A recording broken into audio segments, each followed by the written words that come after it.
welcome to the big Spider-Man episode of Taped Crusaders. I am your co-host, Mike L., and as always, I'm joined by Champion. Yeah, that's me. I'm not going to make a joke where I pretend to be Josh this time because it didn't really, That'd be silly. It's not very funny. That'd be ridiculous. But guess what? Champion co-hosts Meteor Movie Night, Uniplex every week. Mm-hmm. Every Tuesday that we have to? Every Wednesday, Wednesday. But sometimes Tuesday. Yeah. But guess what? We have very special guests here, and they're guests because they're big Spidey fans, correct? Is that right? Very much so. Diego? Yes, sir. And Laura. Yeah. Thank you for joining us. Now check out, first, before we even start talking, show us your shirts. Let's see, what do we got here? Oh, we got Spider-Man shirts. Damn. I love it. Todd McFarlane art. Awesome. This is so cool. And then we have a bunch of paraphernalia on the table here. Now, before we jump to yours, this was donated by Caitlin for our set. Thank you, Caitlin. But besides this, everything else on this table is yours, right, Diego? Correct. Okay, yes. so can you just... I can't get this to stand. I had to stand him up in a very specific way, like in the middle of the ring. Okay, so can you tell us about each of these? What's the story? What's this bald-headed Spider-Man here? Our receding hairline Spidey is from Dollarama. Okay. Just like a stress toy that was around there. And then I've had him in my car since then. And one arm is missing because I messed around with it so much it just fell off between the seats. Sure. And then between sunbaking and me just playing around with him in the car, he's slowly... So that's not how you bought it? No, I'm pretty sure. Dollarama, you never know. I kept my receipt, though. Okay. And then this is is this just a regular Spidey figure? Yeah, so that one was by chance. I was out at a park with some friends at an event, and then we were walking towards the washroom that was out, public washroom, and it was just on the floor in front of me. I was like, oh, well, hey, now a new friend for my collection. Find a Spidey, pick it up all day long, you will have Correct. good luck. Awesome, I love it. Okay. Correct. And then what do we got over here? What's this one here? This one is a keychain that I got from you. And it actually did have another little tag that had Spider-Man on it written out, and I've just had him on my bag pretty much, and he will stand up one day, maybe. One day, yeah. I think it's that. Well, it happens. But I've kept him in my bag since then always because I have to represent my man as always. And this last one from Holland's, the, I guess, antique / vintage Holland consignment, yes. not Tom Holland. Okay, I thought the same thing when we were talking about that earlier. Okay. Yeah, but also from Lau. Could not tell you. We were trying to figure out who. We were trying to it might be. an actor. For a second, we thought it was this Garfield's. Is a different version? Oh, like the costume's a little bit. Yes, at first we thought it was Garfield's second. I don't know what the deal is with this one. Yeah, so I doubt it's obviously I also have no idea. I don't think it's official. So speaking of Ian's knowledge here, now here's the thing: is we're gonna get to Ian in a minute, but everyone on this podcast knows that I've been reading Spider-Man for many, many years. Like I got into the cartoon Spider-Man and His Amazing Friends, and then I saw this 4 times at the theater. I got 1,000 comics here. Laura, you're a Spidey fan? I am. Okay, so what got you into Spider-Man? It's just a very relatable character. He's always miserable. He's always broke. Something's always going wrong for him. Yes. It's very real.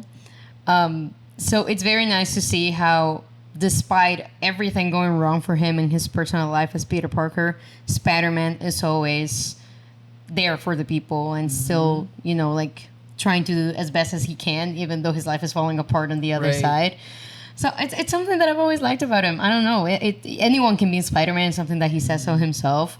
And it just makes it feel approachable and nice. Just Spidey, it truly is a friendly neighborhood. Yes, your friendly neighborhood Spider-Man. Indeed. Diego, so why do you love Spidey? I've loved Spidey as long as I can remember, pretty much. I mean, as a kid, I think my dad was subscribed to service like with a newspaper that would come to the house that would include a Spider-Man comic pretty much every single time. So I had a bunch growing up. I had a bunch of comics. I know I had the first one where it was still like Peter Palmer. I know it was Vulture, Sandman, Doc Ock. I had a bunch of... I can't even remember. All the old ones, yeah. And then we moved. That was back when I was living in Albuquerque, New Mexico. We moved to Texas, and we didn't see him again after that move, and I was very upset about it. So since then, I was trying to get them back, looking the volumes, obviously, getting those. And then since then, obviously, with the movies, with the games, all the cartoons, it was always around me. And so I've just been obsessed with him since the very beginning in terms of superheroes. I think I knew him before I knew any other superhero name. Okay, but here's the thing. Somehow, somehow through all of this obsession that we all shared with Spider-Man, Champion never saw a cartoon, never saw a movie, never read a comic insane. book, never had a toy. Ian, how's this possible? How did this pass you by? Well, I mean, judging by Laura's face, I don't know how it's possible. Right. It should not be possible. I'm familiar with the basics, and I've been familiar with the basics for quite some time. Like, I know who Peter Parker is, and I know he's a photographer, and I know he works for this newspaper. I know he gets bitten by a spider, and I know a bit about his origin story in the sense that he becomes Spider-Man proper once his uncle dies. Yes. But that's True. basically it. I never really saw any of it. The cartoon was never on when I was growing up. Fascinating. Despite the fact that I'm a Sam Raimi fan, I never saw this movie. Wow. This is the first time? This is the first time. Wow. This is the first time. Crazy. Now, if you've watched or listened to any of our previous episodes, I don't know how far back we're going, but I admitted that the very first Spider-Man property that I'd ever seen was for this podcast, and it was Japanese Spider-Man. Have you ever seen Really? Japanese Spider-Man? I've wanted to. I haven't. I have not, but It's I something really want different. to. It's It not is- this. Bonkers. Yeah. It is not in any way related to this canon. This is tonight. This is the first time that I've sat down and watched a proper Spider-Man property. Wow. Crazy. Ever. So, okay, I'll give my quick rundown of me seeing this movie for the first time. 2002, it came out, and as we know, superhero movies were in their infancy. There was Batman, there was Superman, not much else. And I remember when this movie came out, I told my coworkers, if this movie's not good, I'm not coming to work the next day. It has Fair, to be honestly, good. very fair. And I loved it, and I did like it. I liked it so much I saw it 4 times in the theater, which is a record for me. It ties with Pulp Fiction. The only movies I saw Valid. 4 times. And I've seen it many times since. And I was sitting next to a fellow named Roman, who said it was his favorite movie of all time. And I agree. I can see why he would say that. It's not perfect. Had Roman seen it Oh yeah, prior to time? this is his favorite character. Oh, okay. He loves Spider-Man. Good and choice. Here's the thing: is So like, why this is the first movie he's ever been on time for? yeah, that's true. Yeah, that's true. That's true. Honestly, But, me too. It's not a perfect movie, but it has the spirit. Like I've read 1,000 Spider-Man comics, but it really captures the spirit of Spider-Man. Like Laura was saying, like about. He always is screwing up. He's screwing up his personal life. He's screwing up his family life. He's always choosing between his responsibility as a superhero and his responsibility with work or school or whatever. And that's what makes him appealing, I think, to everybody. And I think this movie got it, right? Yeah. So when I saw it, I loved the movie. What did you think of the movie when you first saw it? I mean, I saw it a while Okay, ago. okay. So it's like- I grew up around superhero stuff because my dad and my uncle were always really into it. My uncles, plural, they were always really into superheroes, so I couldn't help but grow up around it. So I know I watched it as a kid, and then I feel like I rediscovered it as a teenager later Sure. on. And I was like, oh my God, this is amazing, right? Like it's always like the OG, and it's always the best one, Sure. right? Like Yeah. when I think of a Spider-Man movie, I think of this one. Sure. Personally, when I think of Spider-Man, I think first of Tobey Maguire. Sure, me too. Right. So like you said, it's a great introduction to the character. It really, you don't see a lot of his internal conflict in dialogue, but I think Tobey's delivery of Peter's internal debates with what he has to choose, even with the mask on, which is something crazy with every Spider-Man a movie, that even with the mask on, you can see what's going on with him. You know, like what's the demons he's fighting inside. Yes.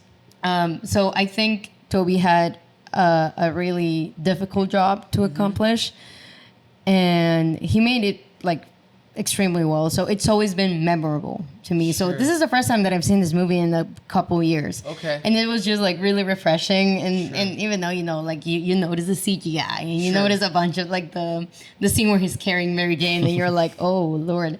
Oh, It's a what is classic. It looks like a dummy. It's just like, And- and she's like interacting with the dummy, Her right? hair's flowing the wrong way in that scene. Okay, I didn't even notice that. Yeah, okay. if they're flying this way, her hair is also going that way. That's it's not going against the wind. hilarious. Okay. Yeah. It's hilarious, but it's a endearing. classic. It's Sure. I love endearing. it. It's It's nostalgic. handmade. It's handmade. It really is. It really is. And although I really do enjoy Andrew Garfield's Spider-Man a lot, this movie will always hold a special place in my heart, and I'm sure most Spider-Man fans. I agree. Yeah. Yeah, I'm with you on that. Okay, Diego, what's your experience with this movie? This movie, I couldn't even tell you the first time I watched it. It's something like, it's one of those things where you kind of always knew like the whole thing. So I don't even know how many times I've seen it. I know the last time I saw it from this time was about 4 years ago, because I had gone to Colombia to visit her, and we went to watch No Way Home in theaters Sure. when that came out. And then I was already obsessed with him from before, and it kind of reignited that like passion that I have for his Sure. character. So after that trip was over and I went back to Mexico, and first week back I had a binge, and I just watched from this first one to Andrew's second movie. Sure. I didn't rewatch Tom's because of personal choices, but Yeah, I had those same choices. Yep. yeah. But I mean, although I do love his for introducing characters that haven't been in live action, like Mysterio, I love Mysterio. But this movie has always been the most special. It's always been the one that I think about. I love Green Goblin in this movie. I think he's one of my favorite iterations of Green Goblin, because Willem Dafoe is amazing. The costumes, the scenes, just the final fight scene, for example, in that like abandoned building. I think just the vibe and like the look of it, I've always been fascinated with the way it's just such a specific, not even cheesy, because I feel like there's a lot of cheesiness in these old superhero movies, but this one just has so much passion in it. Yeah. Because Sam Raimi just had a different vision, right, than most other superhero directors at the time, I would say. It's just always been my favorite number one. I mean, it fights very often with number two, because the second one is amazing also. But yeah, this movie has always been just something else for me. Okay, I will. I'll get into detail later, but Champ Ian. Yes, Mike. We're very interested to hear your impression of this movie, seeing it for the first time in 2025. Well, I went into this movie having it really, really, really pumped up. This movie is something that I have to see. If you like superhero movies at all, this is maybe one of the best of all time. People knowing that I'm a Sam Raimi fan, all of these things together, I was expecting a masterpiece. Was not disappointed. I was not disappointed. There is a very personal aspect to this movie. It does not feel big budget, despite the fact that the special effects are very good. It feels very grounded. It feels very much like one person's vision. Yes. And Sam Raimi's fingerprints are all over it. And I love these aspects of things. Like the fact that Bruce Campbell is the ring announcer. Right. Is like, oh, thank you for that. The fact that Uncle Ben is driving around the signature beige Oldsmobile Delta I 88. didn't know that. Okay. Oh, okay. that car is in every single one of Sam Raimi's movies. Oh, I didn't know that. I've Really? I'm a fan, but not a huge fan. Okay. Yeah, Okay. he makes sure that it's in every single movie. Interesting. Okay. Army of Darkness is the easiest one for me to call sure. attention to. The car that falls from the sky. Okay. Sure. Same sure, car, Sure. same okay, car. Okay. Anyway, seeing all these little Raimi-isms, like it just warms my heart a little bit. But everything else about the movie just did such a great job of explaining to me, someone who has no idea about Spider-Man, the struggles of this character, the fact that Peter Parker is this awkward, bullied kid. Tobey Maguire does a perfect job of just conveying this awkwardness, but also conveying awkwardness even when he is exploring his powers. He's awkward even when he's kicking the bully's ass. Yes. He's awkward even when he's fighting crime. Like he does not feel comfortable in his skin yet. Good point. And he does a great job of conveying that. And you're right about how he's also conveying that perfectly well when he's wearing the suit. You can't see his face. You can't see him emote. But there's just something about the delivery of his lines and his body language. Even behind his confidence, there's trepidation. That's a great point. There's this, I don't know who I am yet. Sure. Yes. And it's just, And we should point out, Spider-Man was the first superhero that was a teenager. Because before that, Robin was a teenager, and maybe the Legion of Superheroes were teenagers, but they were in the future. But Spider-Man was the first one who was solo, who was a teenager, and it was a new idea to make him that way and to have him in high school and dealing with homework and bullies and being a nerd and having Flash Thompson, the jock, bullying him, and he was in love. Now, this is the interesting thing is if you go back to the old comics, in the early days, he was in love with, I think people are going to crucify me, but the first girl he loved was not Mary Jane. It was, I believe, was Liz Allen. There was Liz, And I then think Betty would have been. Brant. It was Betty. I was gonna say it was my first guess. If Maybe not it was Liz, Betty Brant, then Liz Allen. I can't remember the order. I can't. No, I'm not looking at. I might. I want to say Liz, because I feel like it was the most short-lived in my memory. Okay. But yeah, because I know one Gwen was in was high later school, on. and then one was this. I don't remember which one was the secretary at the because she was. Betty is the secretary. Okay, so She's the one who works at the Beagle. Okay, Yeah. so it was Liz, then Betty. I think so. She was a classmate. Yeah. Then it was Gwen Stacy. Yes. And then he didn't meet Mary Jane until Spider-Man number 50. So that's like 4 years in about. And she right? was a very background character in her Yeah, first information. background. Was she even given a face the first time? Was it like a No, silhouette, she I wasn't think, given right? a face till 50. Like Yeah. she heard about him for months and months and months, and then she met him in number 50. Yeah. But she was dating Gwen Stacy, and then back in those days you date like 5 people at once. It was the 60s, right? And then anyway, we won't get into the weeds, but this idea that Mary Jane is his Lois Lane is kind of not true. He was always dating different people. He dated Deborah Whitman. He dated Felicia Hardy, other people. Yes. So this movie kind of, I think, got it into people's heads that Mary Jane is his one and only love interest. But they even changed that with the Andrew Garfield ones. They brought in Gwen Stacy. They brought in Gwen Stacy in the third Spider-Man movie. Yes, Tobey as Maguire well. movie. But anyway, we're not going to talk about that. Let's just talk about what they did right in this movie. And I feel like even though I, read Spider-Man comics as a kid my whole life, and I was like waiting for this movie to come out, and I fantasized about what Peter Parker would be like in a movie, I think like Tobey Maguire exceeded that. He was more, it's like you said, he's dorky and gawky, but so appealing. And his relationship with his Aunt May and Uncle Ben, and his relationship with Mary Jane, the girl next door who doesn't really pay attention, and his best friend is cooler than him, and he gets bullied at school. From the very first scene of him chasing after the school bus, and then he gets tripped and he falls on his face. I remember seeing it in 2002 and just being like, this is it. It's perfect. This is Peter Parker, right?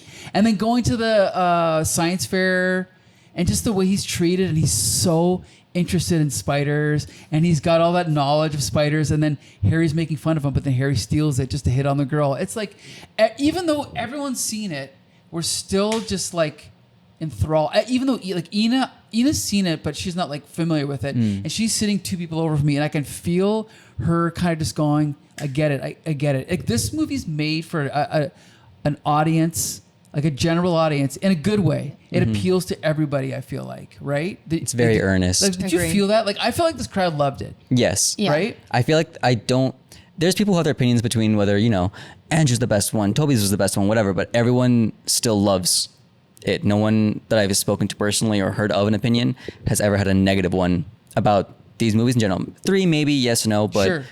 1 and 2 at least are always loved, because whether they're better or not with your perception of how Peter and Spider-Man should be, it's heartfelt. It's an earnest performance, and I think it's very down to, like, even if it introduces like strange concepts, like for example the biological webbing, Right. and then MJ being like such a big focus and skipping over Gwen, for example, who was Right. massive in the history of Spider-Man. It was still something that was just so well made with the character in mind, and I think that everyone can feel that in the way it's performed. And like you were saying with Toby, where he was just so awkward constantly, and that continues through the rest of the movies, because he just encompasses who is this awkward kid who's figuring life out, being the outcast nerd, right? And I think that just hits close to, even if you didn't have that experience when you were growing up, you already knew of it. Sure. So it's something that you don't have to think about, like, oh man, from a different planet with green stones that are killing him, that's Sure. crazy. It's like, hey, that's my buddy growing up. Sure, yes. Yeah, it's just 100%. something that you can see in real life, So let's talk about some of our favorite moments. Like, because rewatching it again, I was reminded, I think I have 2 favorite moments in this whole movie. And one of them is this whole scene where Peter Parker first realizes he has these superpowers. And there's been a lot of movies where something similar to this happens, but I think this is the best one. When he is like, because he tears off the side of the sign on the poster. bus. Yeah. Then he goes to school, and the web thing happens with Mary Jane, and then he's like, wait a minute, something's not right. And then he goes into the alley, and when he puts his hand on that wall, I felt like, oh my God, this is what it would be like. This is exactly what it'd be like to realize you have these powers. And he climbs up the wall and then he starts jumping. And then later in the movie when he's leaning on the edge and he's about to swing down to the first time I don't remember which crime he's intervening in, but when he's about to jump off that ledge or swing off that ledge, there's that real feeling of this is real. Like this is exactly what it would feel like, right? Yeah. So that's the favorite moment for him. My other favorite moment in the movie is when Norman Osborn sees the cut on his arm. Yes. Oh, it's like a classic Alfred Hitchcock film. Like, that was so suspenseful, right? It really was. It was so well done. So those are my two favorite movies or moments in the movie. Ian, do you have a favorite moment? It's interesting because a couple of my favorite moments are corollaries to your favorite moments. They're very similar and they're touching on the same things, but they're not the same moments. Okay. I really enjoyed the fight scene between Peter and Flash Yes. in the high school. Yes. When, like, again, he's discovering that he has this power, and the face that he's making when he's just sort of like When the bullets Yeah. off, like- Yes, I know. and he's looking around and he's coming to terms with all this. But again, he's still Peter Parker, and this is something that it rubs me the wrong way a little bit about some superhero properties where you have your origin story and now he's the superhero and he's completed his journey. Right. Now he's this character, but Peter Parker, he stayed, like, he's growing the entire film. So he never really reaches that I am now Spider-Man, that there's nowhere else for me to go. So just watching him learn about himself, he's discovering who he is and who he's becoming. The other scene is related to the cut. It's when he's talking to Aunt May in the hospital afterwards, and she's saying, or he's like, "Oh, you're supposed to be asleep. Oh, just tell her how you feel. Everyone knows how you feel except for her." And then it slowly dawns on him. Oh shit! That's that a means great the Green moment. Goblin knows That's Very too. nice one, great yeah. And he runs out moment. to the payphone. And again, it's that sort of Alfred Hitchcock chill that it's like, oh shit, Yep. he's learning And something. I also love how that moment comes naturally out of Aunt May's just trying to make him feel better and trying to, like, help him with his relationship with Mary Jane, but then that triggers, it ties into the plot. And it blindsides him, and it kind of blindsides us too, because the tone is very much, you got to tell that Yeah. girl how you feel. Instantly, we switch over to this is dangerous. Yes, Yeah. that's a great point. We're going to jump to Laura because you haven't talked in a few minutes. Oh my God. Do you have a favorite moment? Yeah. Oh Lord, I have so many thoughts like recollected in my brain right now, from like every point we've touched. I always enjoy seeing when characters are designing their costumes. Sure. Yeah. yeah. It brings me so much joy, like to see, like the sketches when he's sketching out and Sure. coloring stuff. Like it just brought me a lot of joy. It is a very crucial part of, what he is. And then you think like, oh, he's got it, and then he goes to the ring. I know, right? And you're like, oh, Not okay, quite. Not quite. all right, Yes. we're going, we're Yes. getting there. It's adorable. It's adorable, and that's why it's such a good introduction movie, not only to the people who already love Spider-Man, like you, but people who might be meeting Spider-Man for the Sure. first time, right? Because it's very difficult to appeal to an audience that already knows the character versus one that doesn't know him at all, maybe, or knows of him. So it just they did a really good job of making him endearing, and you just feel like bad for him, and you just think like this is the cutest little guy ever. Like he's just trying to figure out high school Sure. and his family and his uncle. That's another scene that I want to say like it's my favorite in the terms of like I love this scene, but it's such a crucial scene. That always makes me cry every Recently single cried with time. him? Every single time There Uncle was- Ben There dies. was a lump in my throat. Yes. Every 100%. single time. It's so well done. And he has to go through it. And and you know he has to go through it. Like that's the one thing that you know it's coming. You're like, no. But he has to go through it. And although it's a very uncomfortable scene to watch, as we know, it's the scene where it clicks in him. So it's very significant in that sense. So that might be one of my favorites for that reason, although I hate to watch it every single time. Yeah. You know, I got to add one thing before you get to your scenes, Diego, is that I think Spider-Man's origin is unique in that it's like you said, Ian, it's not just an overnight transformation. It's not just like, okay, I have my powers, now I'm a superhero and I'm perfect. It's, okay, well, I have my powers, but now I'm going to do this for a while. I'm going to do that for a while. I'm going to get some money and I'm going to be a star. And then Uncle Ben's going to die. And then I'm going to realize it was my fault he died. Yeah, I love that little twist where Yes. The guy doesn't give him all the money that he's promised, and he's like, I missed the part where this is my problem. Yeah. Peter Parker parrots that same line a bit later on when the guy escapes, but then finds out that guy killed his uncle. Yes. It's like, oh shit.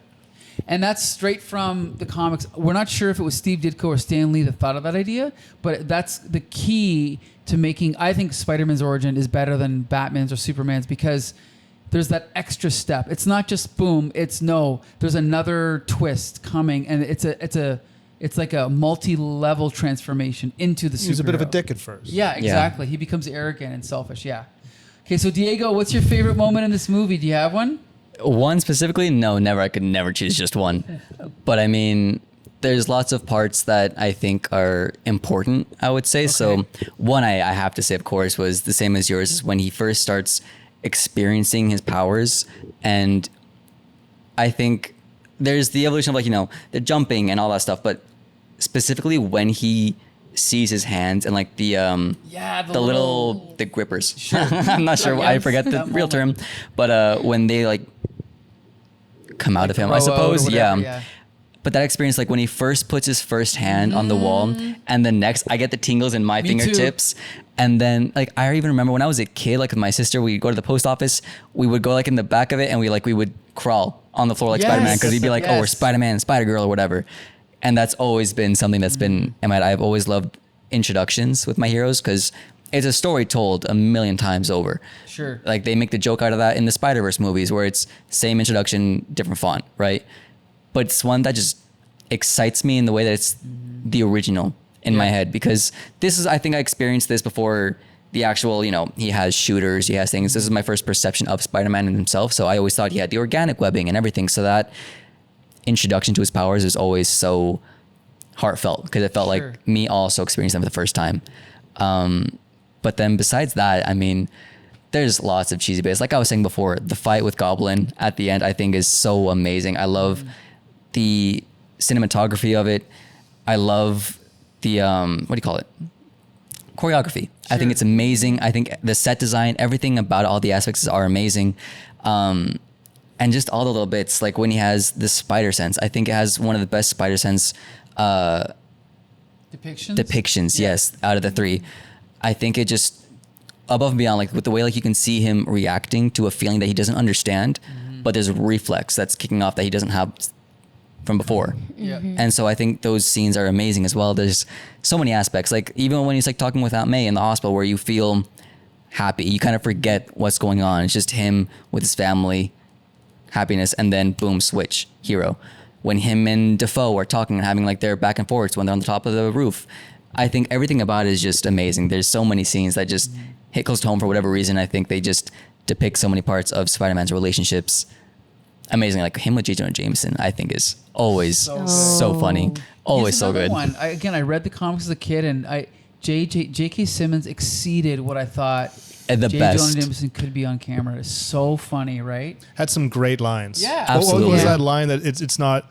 It's only it's libel if it's in slander. print. You say it as libel or what it's about libel. When he's like, okay, so are you gonna pay me in cash? Cash, I don't need cash. Meat. We'll get you some Christmas meat. Yeah, like that. The best I can do. Right? Like that was so good, so good. Always a swindler. What's that? Always a swindler. Always getting his penny pinching exactly. in. Yeah. Okay, and we all love J.K. Simmons, but there's two other actors we have to talk about. Let's talk about Kirsten Dunst as Mary Jane. I thought she was really good. And before this movie, maybe I'd only seen her in one or two movies, like in Interview with the Vampire as a little kid. Oh my God, she was maybe so one little. or two of the things. And her, like, she's not quite the Mary Jane from the comics because in the comics she was. They kind of changed her because in the comics she became like a supermodel, which is to me unrealistic for Peter Parker to be dating a supermodel. I like how they focused on her being an actress. And the fact that he's struggling, he wants to be a scientist, but he has to be a photographer for a newspaper. She wants to be an actress, but she has to work at a diner, right? I thought that was great. Like, right? Yeah. Like, what did you think? Did you like relatable? And during the movie, she told me like, I really am just Mary Jane. Exactly. Yes, 100%. I was just like, yeah, actress waitressing. Yeah, sounds about right. Realistic lifestyles. Spider-Man's all realistic. True.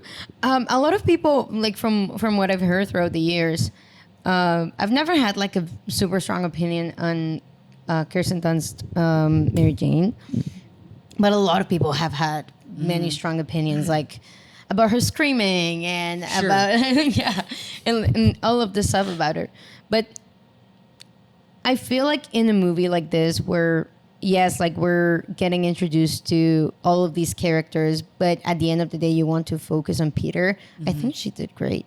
You know, like he's like, yes, this is a love interest, and this is a character that we will get to know more eventually, because the film hints that we're gonna get more. Yes, there's more coming, which we won't tell Ian about because he hasn't seen them yet. Oh, there's more of these movies? There's more. There's more of these movies. Wow. At least one There's more. more, yeah. Yes. So I think her performance was really good. Yeah, like I've never had like a super strong opinion on her and that. Like I've liked her. I've never had like any negative thoughts on it. Okay. But I know a lot of people do. But I never got it really. No, I never got it either. Like some weird haters gonna hate, I guess. Like because she did good. Like she's a good actress. I agree. Diego? I would say the same. Where, like I said, it was my original introduction, right? So for me, it was like she was MJ.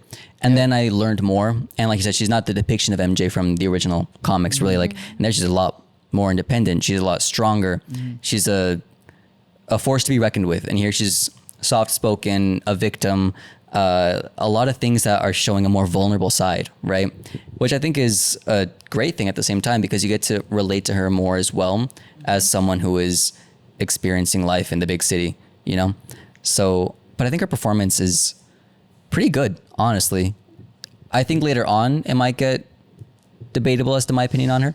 But I mean, in the first one, she is, I think, someone who is like, that's MJ, and she feels earnestly about Peter. She develops feelings for him. It's not something that's like kind of, it is very sudden that the way of that you're suddenly in love with him completely and totally. Yeah, but that was a little sudden. That seems like speed right in the hospital, like, oh, introduce, I love you. Right. You know, gets him going. But I mean, before that, I can see her having developed the feelings in the first place, because he's the only man in her life or person really, that to sees just, her. gives her any kind of self-worth. I gotta say one thing. The ending at the funeral felt rushed, but the moment where they're standing outside the diner and she says something like, "Yeah, why would you be interested?" Or what did she say? Like, Yeah. And it was just like that felt real.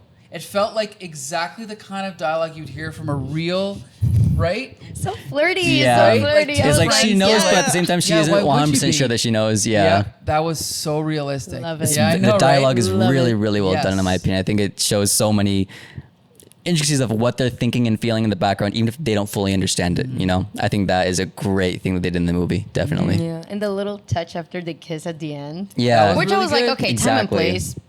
First of all, Time time and and place to place. confess your feelings and Right, just, right. I was like, girl, Read the room. this ain't Good it. point. This Yeah. ain't it, really. Point.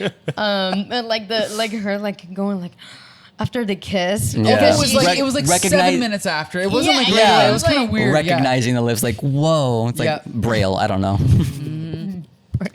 Okay, Lip braille. champion. What did you think of Kirsten Dunst? I thought she was fine. She was exactly what she had to be in this movie. I don't know much about her history in Spider-Man lore. I'm getting the impression that she wasn't the damsel in distress Not really. that screamed her way across the screen here.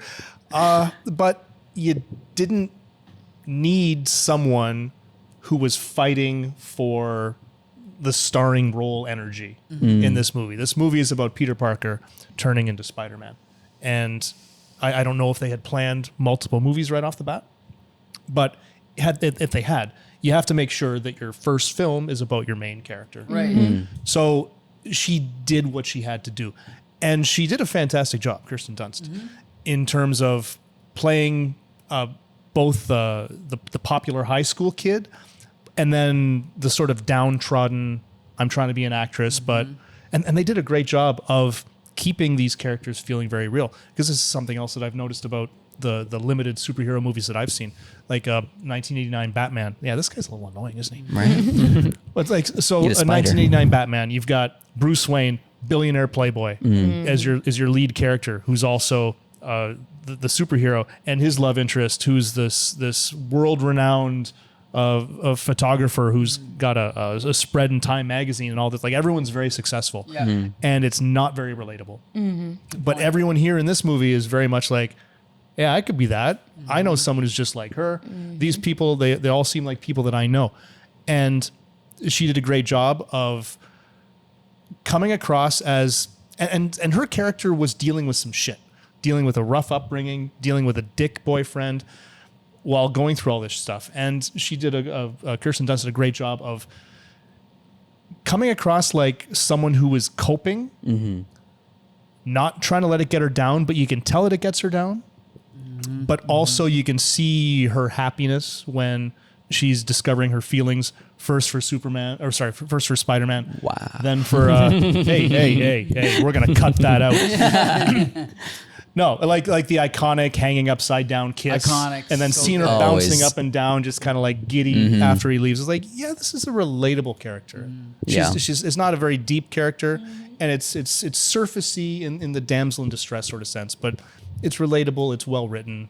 Agreed. She's living a parallel to Peter at this, I think, in that movie, where she's also struggling to get by, doing her side thing, and then the only difference is that she tries to sort of uphold an image, like outside the diner, where she's like, I just, coming off one job after the other. Like, she doesn't lie necessarily, but she doesn't tell the full truth, you know? Right. So it's, her trying to cope with what she's also going through, right? So I think that's a great depiction of her character as well. And she does a great job at it.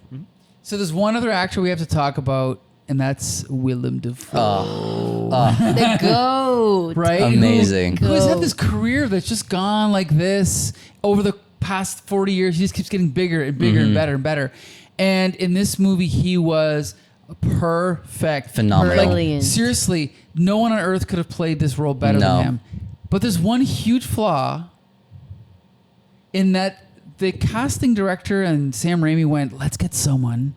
What actor do we know looks exactly like a goblin? Let's get him. But let's put him in a mask and cover up his face and not use his face. Right. So in the comic books, he technically wears a rubber mask. But the mask, like, Willem Dafoe does not need a mask. If they would have just put green makeup on his face, he'd look like the Green Goblin.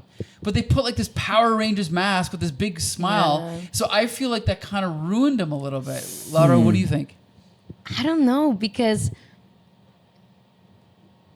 I feel like I never even thought of that, because his performance when he's not wearing the mask is so good that I completely forget about it. Like, when we were talking about like the scenes, I completely forgot about when he discovers that it's the Green Goblin killing the people and not like him as Norman. Right. And I'm thinking as in like actor POV as him, like looking into a mirror, changing his facial expression in a millisecond, completely toned, like his face, everything. And then he turns around and it's like, again, he's scared, he's sad, he doesn't understand what's going on. I'm like, how did he do that? Like, that's crazy. And when they're at the dinner table and, like, you start noticing when Green Goblin fully takes over Norman, when they go to Peter and Harry's house for Thanksgiving, and you can tell that he's not there. Right, yes. Like, and he's trying to act normal. He's trying to act like not Green Goblin, but you know it. And it's so subtle. It's really, really so subtle, his facial expressions, that I never even thought about the mask. And yes, like, maybe it is a missed opportunity to use his facial expressions, but at the same time, I can't picture a non-silly way to have his face in the Green Goblin costume, because that would also give away his identity as Norman Osborn. They did do it in No Way Home. What was the third one when they brought them all No back? Way Home. No Way It's Home. he has like the hood They on. kind of had him, right? It was pretty much him, wasn't it? It was him because he destroys the mask, and so Yeah. he keeps the hood on, kind of like Hobgoblin vibe. Yeah. He has the Yeah, tattered yeah. hood, and then it's his face kind of underneath that. Yeah. With again the amazing facial expressions. Yeah. So yeah, I know what you mean. It was like they could have done it, but I don't know how. But Yeah. something like that. Yeah. Yeah. Okay. They had Diego- to keep it hidden. Yeah, Somehow. Yeah. in a way. Yeah, I see what you mean. Because in the comic, he technically does have a mask. You're right. Mm-hmm. Yeah. Okay. What do you think of Willem Dafoe? No one could ever replicate that performance in a way that equals it slightly. I think it's amazing. It's one of, if not one of, no, not my favorite, but one of my favorite Sure. parts of the entire movie is just him and his performance. I do love the costume personally. I think there's so many parts of it that are just so well done, because I think that one thing that superhero movies did a lot was like weird depictions of suits, which Sure. in this movie they depict them really well. Like think of Fantastic Four, not the new one, but like the other ones where it's like leather suits, X-Men, same thing. It's like Sure, strange. Black leather. Yeah, but in this one they utilize the color first of all of the green and all that, and like the goblin face, and I think just the design of him himself was great. I love the helmet as well because you can see him beneath it, and when you pay attention and you see his eyes, they're still crazy underneath. It's not him, normal Willem Dafoe acting with just making a voice. He is still the character of Green Goblin underneath the mask, and then when he takes it off, the character acting, just the facial expressions of the swap between Norman Osborn, Green Goblin, it's like that. And it's amazing every single time. And just the tone of voice that you can hear, like the slightest inflection of like when he switches over and like when it's fighting for the other one. It's every aspect of the performance, the design, and just the motivation is the best. And I think one of the cherries on top is his death, where it's a very like, oh, That's actually really well done. Don't tell Harry. yeah, Gives don't me like chills. Yeah, it's to so the good. final moments. It was just amazing. I think that's a huge depiction of like it was no connection even to his own life. It was like, oh, I fucked up. Yeah. And then boom, don't tell Harry, that's Norman again. So at least he died as Norman technically, but at the end it was just perfect from beginning to end, I think. I agree. Yeah, Didn't it's have waves, but insane, yeah. It's insane how, because imagine just trying to portray someone pretending to be someone. Like Right, he, it's like he two he's levels. playing Norman transformed into Green Goblin, but Green Goblin pretending to be Norman to trick Peter. Yeah, That's good point. insane. It's a cake. Good point. Good That's point. crazy. But Yeah. he's like insane is the word that keeps coming to mind. Yes. Like I have no other word to Entirely. describe him. Right. Like he's crazy. Champ Ian, what do you think of Willem Dafoe in this Well, role? first of all, that is insane. It's like peeling layers of an onion. And I was having trouble after a while. Like, is this really Norman? Is Yeah. this Green Goblin pretending to be Norman? Is this Norman pretending to be Green Goblin? I don't even know what he's doing anymore. But Willem Dafoe has always been one of my favorite actors. He's never creeped me out quite as much as he did here. And Yeah. I think that has something to do with how he's made up as well. Those teeth that they got Yeah. him wearing are just they're like so perfectly straight and white and just like clinical. And from the very beginning, I was in love with this character. I don't know how I feel about the mask and the outfit. I understand that if you were to do like just face painting, it would look great. You would have problems maybe with the story in terms of you can identify him, but that's never stopped a superhero Sure. franchise Yeah. from. I mean, like Clark Kent with a pair of glasses. Now you can't tell it's Spider-Man. They could have done something there, and I think that it would have helped the Green Goblin's character if we could see more of Willem Dafoe's Right. emoting. But the fact that you could see his eyes through the mask saved that because he did look crazy. Yeah. And he had crazy eyes, and you could see those crazy eyes. So that was enough for me. I'm not crazy about it, Sure. but it was fine. And it was also a nice amount of superhero camp. Yeah. The Right. fact that he right. had the mask had this big Yeah. grin. I know. Yeah. And it's like resting on like the one side of the chair. That was a weird moment. Yeah. He wasn't Yeah. talking to it. Yeah. That was an interesting scene. Yeah. I'm not sure how I feel about it, Right. but I know the exact scene you're talking about, and It had me locked in. One of my favorite things about Green Goblin, going back to even like it's in the comic books, is that he doesn't remember that he's a Green Goblin. So it is a multiple personality disorder. And I love the fact that in this movie they really hit home. Like, he hears the voices, he talks to himself in the mirror, and when he's Norman, he's like a frightened little child. But then when he's Green Goblin, he's like, you know, calculating and like manipulative, and it's so well done. And yes, it's over the top, like you said. It's a little bit cheesy, but it's got to be. But it's effective. It is a superhero movie. Who cares? He does such a good job. Even when he's at the board meetings. Yes. And they're like, oh yeah, we voted, we want you out of the company. You know how much work I put into this? And you're like, oh, he's scary. Yeah. Oh my God, what is he gonna do? He does such a good job. He's amazing, right? And now, like, over time, his reputation, Willem Dafoe's reputation, has grown and grown and grown and grown. And now, didn't he win an Oscar? I think like last year. I think maybe he I'm did. not too sure. I think he might have. I don't remember. But anyway, yeah, he's Congrats, if he did Willem it. Dafoe, if you won that Oscar. Yeah, congratulations. You lost. Well deserved. Yeah. But anyway, yeah. So, we all love Willem Dafoe. That's a fact.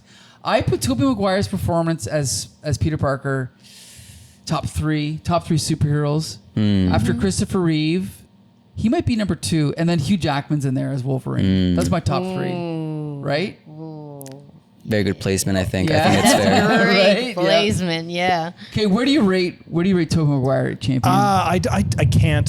Okay, you I can't. can't start rating. I don't have enough experience with this sort of thing. He was great though, and I can't see many people doing much better. And you won't. Yeah. Diego, where does he rate for you? In comparison to other superhero actors in general, like other franchises, I think he would also be in my tops. Just because of my personal attachment, he would always have to be number 1. Ah, you top 1. Okay. I do think that his depiction of Peter, like throughout the variations of Spider-Man with Andrew Garfield and Tom Holland, I still think the depiction of Peter Parker was excelled by Tobey because he just encompasses the awkwardness of his being. Because he has so many different aspects throughout his development of a character, but in his very introduction, he is the most awkward teen in the world, whether he's played by a 20-year-old man or a 13-year-old boy. It doesn't matter. He's just the awkward kid. And I think it's number 1. Okay. Fair. Okay, Laura? It's rough because I do love... I feel like Tobey has this innocence to him. The baby face. Yeah, it's the eyes. Like those eyes, big eyes. They spoke volumes every single time he was doing anything. It's rough because I feel like between all of the Spider-Mans, Tobey gets that innocence. I feel like Andrew gets more of the awkwardness. I feel like Tom Holland's too cute to be bullied. You know, like it's that thing of like, really? Yeah. Like you're not getting picked on. I know you're not getting picked on. No way. Well, like I could see someone like Tobey, someone like Andrew, more Andrew, in that place. But you bring X-Men into the picture, and that's really rough. And you bring you brought up Fantastic Four. Yeah. So it's like quite literally my top 3 things ever. Yeah. Okay. If you brought up if people could play Ninja Turtles and you know, like if I could see not voice acting, but like that'd be another one. Because I've always loved Reed Richards. Sure. And like not Pedro, but No, what? Not Pedro Pascal. Oh, okay. Because I haven't seen it yet. Oh, okay. I'm looking forward to hearing your reaction. Yeah. Me too. But that and X-Men, I've always loved the interpretation of Charles. Sure. Both young and old Charles, like too. that's and Magneto, like those two and their chemistry. Sure. Young and old casting has always been like up there. Yes. So I feel like Tobey is definitely up there, but it's fighting a tough battle. Yeah. When you bring X-Men into the picture, I'm definitely biased. Okay. Yeah. So I think we all agree that this movie is good, and it's funny because I've seen 30, 40, 50 superhero movies since then. And this still is one of the best, in my opinion. I think we all agree. So guess what, champion? There are more Spidey movies to come. God damn. And we're going to review all of them. Every single one. Yes, every single one. I can't wait. Grab your popcorn. There's also 100 episodes of the cartoon from the 90s that you can watch. Really? Yeah, there's actually a few cartoons you can Couple. watch. Yeah. A handful, So definitely. you got a lot of catching up to do. Let's put I it do. that way. I do. All the shows that kept coming up. Mm-hmm. We actually were watching All of them. Spidey's Amazing Friends. Yeah. Oh, my favorite? Lately, Oh, the it's best. So so good. good. I know, the right? intro is amazing. Oh, I know. I have Patrick it on Stump. Spotify, like Good. by Patrick Stump. That was my Legend. first introduction to Spider-Man, so I will never. Yeah, that's a soft spot in my heart right here. Seriously. It's so good. Yes. This warms my heart, seriously, that you guys like Spider-Man as much as you do, and that you like Spider-Man as Amazing Friends as much as you do, because that's my introduction.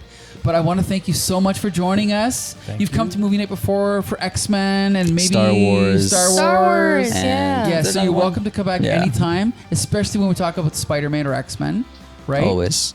Okay, thank you so much for joining us. Thank you, champion. Thank you. Yeah. Thank you for introducing me to this Right. to this property. To Spider-Man. This is the American version of Spider-Man. There you go. And thank you for hosting movie night every Anytime. Wednesday. Yeah. Sunday, Yes, Tuesday. thank you very much. Had a great time. There you go. And you can find every episode of Tape Crusaders and Laser Brains at comicbooksyndicate.com or YouTube. And that's it. Until the next time, see you later.